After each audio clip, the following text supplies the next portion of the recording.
முதல் வினா, இந்தியாவில் முதல் முறையாக தனியார் சுரங்கம் அமைய உள்ள மாநிலம் எது? விடை, ஆந்திர மாநிலம், கர்னூல் மாவட்டம், ஜன்னகிரி பகுதியில். இரண்டாவது வினா, இந்தியாவின் புதிய தேர்தல் ஆணையராக பொறுப்பேற்றவர் யார்? விடை, விவேக் ஜோஷி. புதிய தலைமை தேர்தல் ஆணையராக பதவியேற்றவர் யார்?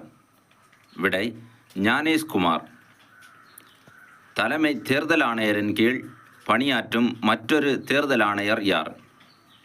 விடை, சுக்பீர் சிங் சாந்து. மூன்றாவது வினா, டெல்லியின் புதிய முதலமைச்சராக தேர்வு செய்யப்பட்டுள்ளவர் யார்? விடை, ரேகா குப்தா. புதுடெல்லியின் துணை முதல்வராக தேர்ந்தெடுக்கப்பட்டுள்ளவர் யார்? விடை, பர்வேஸ் வர்மா. நான்காவது வினா, ஆர்பிஐ டேட்டா என்ற புதிய மொபைல் செயலியை அறிமுகப்படுத்திய வங்கி எது? விடை, ஆர்பிஐ, இந்திய ரிசர்வ் வங்கி.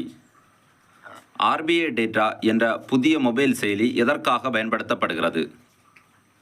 விடை, பயனாளர்களுக்கு பொருளாதார தரவை எளிதாக தெரிந்து கொள்ள. ஐந்தாவது வினா, ஆழ்கடலுக்கு மனிதனை அனுப்பும் திட்டத்தில் பணியாளர்களை 6000 மீட்டர் கடலுக்கு அடியில் கொண்டு சென்ற நீர்மூழ்கி கப்பல் எது? விடை, மத்தியசா 6000. ஆறாவது வினா, ப்ளூ விசா திட்டத்தை தொடங்கியுள்ள நாடு எது? விடை, ஐக்கிய அரபு அமீரகம். ப்ளூ விசா எத்தனை ஆண்டுகால வசிப்பிடத்தை வழங்குகிறது? விடை, 10 ஆண்டுகள். ஏழாவது வினா, முதல் பிங்க் ஆட்டோ திட்டம் பயன்பாட்டுக்கு வரவுள்ள மாவட்டம் எது? விடை, சென்னையில் மார்ச் மாதம் பயன்பாட்டுக்கு வரவுள்ளது. எட்டாவது வினா, உலக சமூக நீதி தினமாக கொண்டாடப்படும் நாள் எது?